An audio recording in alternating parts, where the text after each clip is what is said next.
My husband, of 5 years, suddenly filed for divorce. Without explanation, but I overheard a shocking conversation with his friend that revealed everything. My husband, 32, and I, 30 female, got married 5 years ago. We'd been dating for around 2 years, and I was head over heels in love with him. So, when he asked me to marry him, I didn't think twice before saying yes. My husband was an actor, struggling to find work back then, and I'm a surgeon, so I pretty much covered all the household expenses. I didn't mind it at all since I wanted him to go after his dream and was more than happy to take care of all the bills. He barely made half of what I did and would only be cast as an extra in most scenes, but he never gave up. Recently, he landed a minor role in a full-length film, and I was thrilled for him. He has around 10 to 15 minutes on screen, but even that's a massive deal for him, and I was thrilled for him.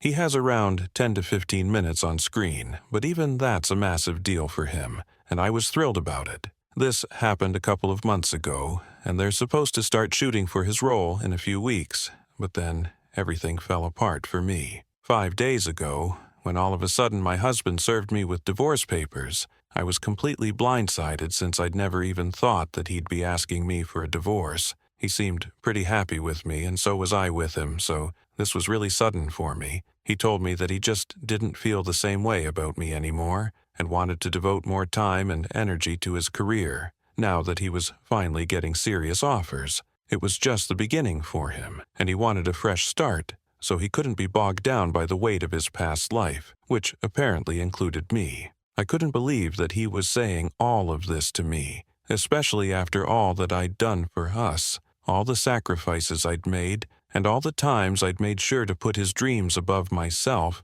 that led to this. Eventually, I think I must have cried for hours that day, and literally begged him to give our marriage another shot, but he was done. He told me that there was nothing that I could fix anymore, and that he just didn't have any feelings for me, which is why it would be in our best interest to separate now. Then he packed up his stuff and left me broken-hearted. That was 5 days back, and I was absolutely lost for the next 4 days. I didn't even go to work. That's how depressed I was, and just kept wishing that I'd wake up from this bad dream. Then, yesterday, I received a call from my husband asking me if I could drop off some of his more formal clothes at his friend's house, where he's living right now since he has to attend a meeting tomorrow. I agreed readily, since that would give me an opportunity to see him in person, and I could try to convince him to come back once more. I guess I was feeling pretty desperate, so I did what I had to and headed over to his friend's place. Once I got there, I realized that the door was open, and I could hear the sound of my husband and his friend's place.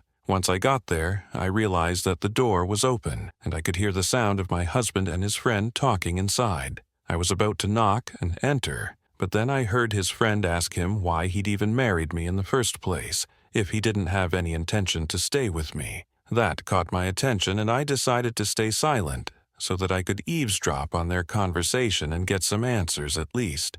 It seemed to me that they'd already been talking about me, and I just happened to walk in on them at the wrong time. Well, the right time for me, but yeah. Before answering his friend's question, my husband let out a laugh, and then went on to say that the only reason he'd married me was so that he could use me to get ahead in his career. Other than that, there was no love for me in his heart, and over the years he cheated on me countless times with random women he'd met on set or parties. I almost let out a gasp, but I somehow managed to control it because I wanted to hear more of what my dear husband had to say. He continued talking and revealed that he'd met me through a friend of his who told him that I was the daughter of a really reputed dental surgeon, which was true. My dad is one of the best dentists in the state, and my husband also knew that a really popular actor just so happens to be a frequent client of my dad, since he'd heard about it from a couple of friends of his on the inside. Now, I can't take names for obvious reasons, but that's also true. Gradually, all the puzzle pieces started to fall into place for me. As he went on talking, he explained how he'd asked me out as a last-ditch effort to make his acting career work, and the fact that I was pretty rich and easy to manipulate was just a cherry on top. So, for 5 years, he pretended to love me while waiting for an opportunity to interact with my dad's famous client. The opportunity finally presented itself at my dad's 50th marriage anniversary party around 5 months ago, when he finally invited a lot of his friends, and of course his most popular client, who also happened to be a close friend of his. I had no idea how, but my husband had managed to speak to him at the party, and even impressed him by turning on the charm, and ended up exchanging numbers with him. My dad's client had been there for only half an hour since he was really busy otherwise, but even in that half an hour, my husband had managed to get his number. As much as I detest him now, I have to admit that my husband can be pretty charming when he wants to, so I wasn't surprised that he managed to get his number. As much as I detest him now, I have to admit that my husband can be pretty charming when he wants to, so I wasn't surprised that he managed to pull it off. But the fact that this is the reason he wasted 5 years of not just his own life with me, but put me through unimaginable heartbreak, yeah, I couldn't handle it. To top it all off, I was the reason he'd even landed this role in the first place, because the director of this film signed him at my dad's client's advice. So, this was all thanks to me, and yet I'm the one who's been cheated on and is now supposed to get divorced. I really felt like walking in and punching him in his face, but I kept my calm, walked back to my car, and drove back home. This was in the afternoon yesterday, so I had plenty of time to rage and come up with a plan to get back at this selfish monster. I came back home and tried to meditate for a while because I felt furious and was scared that I'd probably end up hurting him physically if I didn't bring my emotions under control. So, I did everything to divert my attention and come up with a plan to destroy him. Otherwise, the only thing I could think of doing was asking for the actor's phone number from my dad, calling him up and demanding that my husband be fired from the film. But I wasn't sure if that would work since this was a professional thing, and I didn't know if they'd even care about what I had to say. My dad's client had known me since I was a college student and we weren't particularly close, but he knew me better than he knew my husband, obviously. So, eventually, I decided that it was at least worth a try and ended up calling him in the evening after talking to my dad. I hadn't yet told anyone about the divorce, not even my family, since I believed I could still turn things around, and this was the first time I was about to acknowledge it, so I felt nervous as hell. His assistant put me through after a few calls, and after a bit of uncomfortable small talk, I finally blurted out what I wanted him to do and didn't stop talking until I told him everything I had to say. I explained to him that my husband had been cheating on me and had essentially used me and my dad's contacts to land a role in a film, and if there was any justice in the world, he would use his influence to have him fired from the film. I said this all in one breath, and I'm sure he felt as uncomfortable with this confession, if not more. There were a few seconds of silence before he said that he'd look into it, and then hung up after I thanked him. Now, obviously, I was pretty embarrassed by what had happened, but it was done. I could only wait to hear back from either him or my husband, so that's what I did.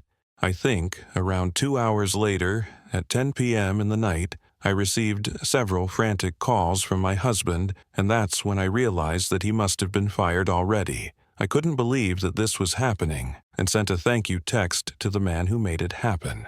There hadn't been any contract, and it was just a verbal agreement anyway, so it wasn't much of a hassle for him.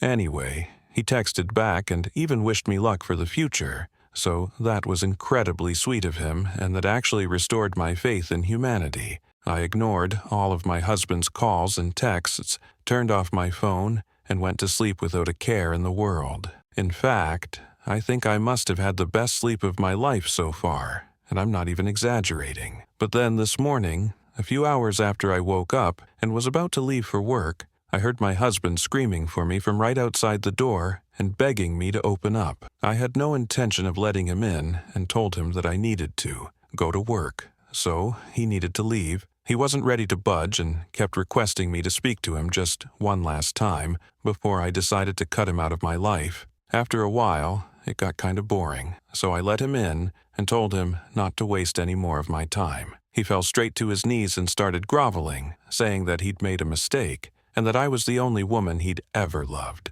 so I needed to give him one more chance. But now I was aware of just how great an actor he was, so I didn't feel sorry for him in the least. I let him sob for a few minutes and then asked him how that acting gig in the film was working out for him. I'd made sure that it sounded like I was mocking him because, let's be real, that's exactly what I was doing. and I think he must have looked surprised for a second or two before he stood back up, letting the reality sink in. Once he'd finally figured out that I'd been the one behind him losing out on the opportunity of a lifetime, he went berserk and started screaming in my face about how I'd ruined his life and that he was going to make me pay for it. I didn't hold back either and yelled right back, saying that he'd been the one who ruined 5 years of my life and that he deserved this and even worse. We must have been screaming at each other for around 5 minutes, but then he finally seemed to break down because he knew that no amount of screaming and shouting was going to bring back what he'd lost. Not the role, and definitely not the good life he'd been leading with me, and he had nobody else to blame for it but himself. I almost felt sorry for him. But then, even while he was crying, he made sure to warn me that he'd take away everything in the divorce and make sure I ended up on the street. Now, those were some bold words, and any sympathy I felt for him vanished immediately when he said that. I told him as politely as I could to get the hell out of my house, and he obliged, still crying, but continuously calling me cuss words under his breath. I decided to skip work once again today since what had happened was really heavy and awful. So, I'm just not in the right state of mind at the moment. Eta for ruining my husband's career right before it took off because he'd been using me for years and had even been cheating on me. Update 1. I finally told my friends and family about the divorce, and they were just as blindsided as I was when my husband had first told me about what he wanted. But then I explained what I'd overheard at his friend's house, and they were all so disgusted that they even told me that what I'd done in retaliation was nothing in comparison to what he'd done to me. My dad was obviously livid that his son-in-law had used me and him to get what he wanted. He wanted to go over to his place and knock some sense into him with his fists, but I managed to calm him down somehow. I'm glad that most people agree with the fact that what I did was totally justified because what he'd done to me was beyond cruel. He basically ruined my faith in men and marriage forever. So I think he deserved to have his hard work taken away from him. If he'd invested years in his career, then even I had invested several years and a crapload of money in our marriage. So if he could single-handedly ruin our marriage, then I don't think me single-handedly ruining his career should be that big of a deal to him either, but I guess it is for whatever reason. He feels that he was robbed of an opportunity because of me and keeps pestering me online to take back what I said and somehow help him get the role back. I keep blocking his accounts, but unfortunately he's desperate enough to keep creating new ones. So I'm considering going off of social media altogether. I don't know why exactly he feels entitled enough to even text me after what he's done, but I think after a while he'll realize that he's done for and there's no going back from this. I guess whatever he'd said about ruining me and the divorce was just nothing more than words, after all, because both of us know quite well that he's not actually capable of doing literally anything to me. Update 2. I blocked my husband on social media and deactivated my account a few days back. But now, I guess I have to change my phone number as well. Since last night, I've received around 70 to 80 spam calls from several different numbers, and it's getting on my nerves. Every couple of minutes, my phone starts buzzing relentlessly, and it's always some new number. I don't know how he's doing this, but I know it's him who's doing it. I even called him to make him stop, and even tried to warn him, saying that these little stunts would definitely affect the settlement. Obviously, I was bluffing. There's no settlement, I don't owe him anything, but I was still trying to use it as leverage so that he'd stop bothering me. But he was hell-bent that he had nothing to do with any of this. I could tell by his voice that he was lying, but he kept denying it, and that was even more frustrating for me to deal with. Towards the end, when I was about to cry, he implied that the calls might stop by some miracle, and the miracle involved him getting his role back. I actually ended up screaming some select curse words at him through the phone as loud as I could and then turned it off. I still haven't turned it back on, and I'm using my laptop to access the internet right now. I'll only turn it back on after I can get a new number, and hopefully then he won't be able to drive me nuts, because he won't even be able to get to me. As for the divorce, I think everyone knows that I'm not going to contest it, and we're supposed to appear in court in a few days. I don't know why he's misbehaving with me in spite of the fact that we're supposed to see each other in court in just a few days, and he knows very well that I can mess him up if I want to. Lucky for him, I don't really want to. I did what I had to, and now I just feel like letting this whole thing go peacefully and without putting up a fight anymore. I don't think holding on to this rage and letting myself be bothered by his existence will ever allow me to truly move on from this episode. So I just want to be done now. I don't care what becomes of him, whether he succeeds in the future or fails. I just don't care and don't want anything to do with him anymore now. Update 3. So, the day after tomorrow, my husband and I were supposed to appear in court and, of freaking course, he couldn't just let that happen without doing something insane and psychotic. I changed my numbers, and so he couldn't get to me anymore since my social media accounts were deactivated as well. I was so sure that I had him beat this time and he'd just have to give up, but I guess I underestimated just how psycho he is. I was on my way back home last evening and was about to get into my car when my husband came out of absolutely nowhere and got into the seat beside me. Then he proceeded to lock the doors of the car from within before I even had time to react. As soon as I realized what was happening,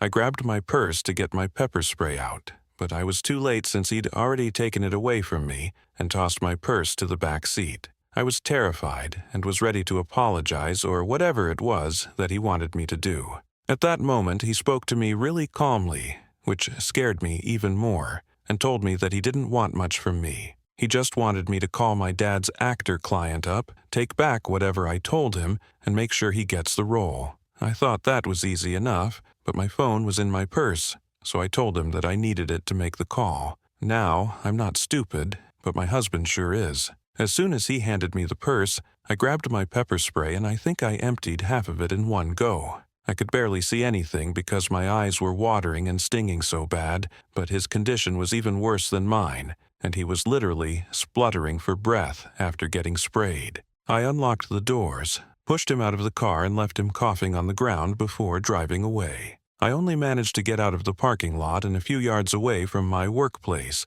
before I got out of my car since I was struggling to see anything and definitely couldn't drive back home in that condition. Thankfully, a cab pulled up for me, and the driver seemed to be the helpful kind as well.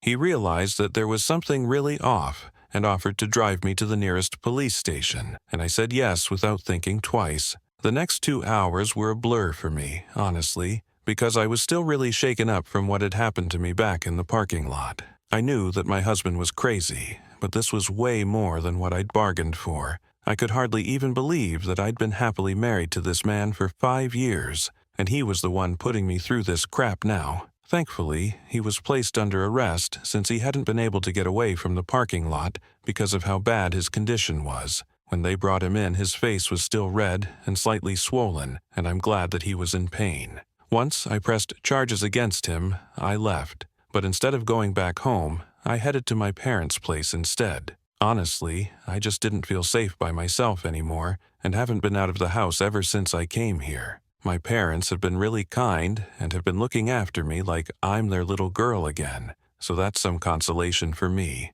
My dad's promised me that he's going to make sure that this man gets a befitting punishment, and I'm not going to stop him this time. Some men need to learn that they can't just push women around and get away with it. Update 4. Hey there. It's been a few weeks since the last update, and I'm happy to inform you guys that my husband was sentenced to 3 months in prison and a hefty fine for what he'd done to me. I wish he'd had to face more time, but it's all right. This seems fair. As for the divorce, we were able to fast-track it, and it's going to be finalized way sooner than usual divorce cases given the circumstances. He's also not entitled to any compensation at all, so hooray for me on that as well. I've sold the house and even my car so that there's no way he can ever track me down again. I've also started working at a newer and better hospital, which is a lot closer to my parents' place, so it's more convenient for me to travel back and forth. A lot closer to my parents' place, so it's more convenient for me to travel back and forth. Yeah, I'm still living with them since they absolutely refuse to let me go back to living by myself, even though my husband literally can't get to me anymore, at least not right now. But I'm actually sort of happy that they're keeping me close because, honestly, I still haven't recovered from the shock of it all. I've begun therapy to deal with my emotions, but of course, I'm going to take time to heal and can't just expect everything to go back to normal in a day or two. In spite of my best efforts to push him out of my mind, I still find myself looking back at the years that we spent together. I can't believe that it was all just lies, and nothing more than that because some parts really did feel sincere. Every time I find myself thinking about him, I actively force myself to remember what happened afterward and the incident in the parking lot, and that seems to bring me back to the present. I know these wounds won't heal so soon, but I'm taking one day at a time, and hopefully I'll be all right someday soon, and I swear that day couldn't come soon enough.